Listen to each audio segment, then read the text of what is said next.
Почему не надо снимать на зеленом фоне?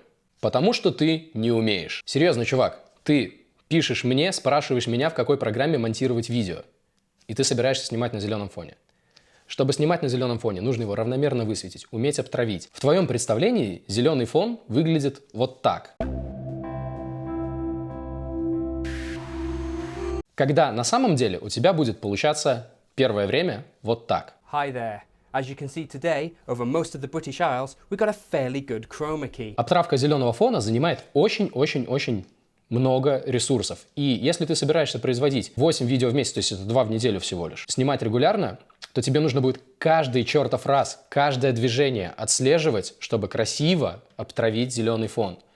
Те, кто уже умеет, те, кто уже с этим работал, им полегче, они знают, во что они ввязываются. Ты не знаешь, во что ты ввязываешься. И вообще, в принципе, в большинстве случаев проще и лучше сделать один симпатичненький, несложный фон, вот как у меня здесь, например. Нормально же выглядит.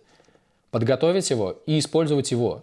И на это будет уходить гораздо меньше времени, чем обтравить 10-минутное видео.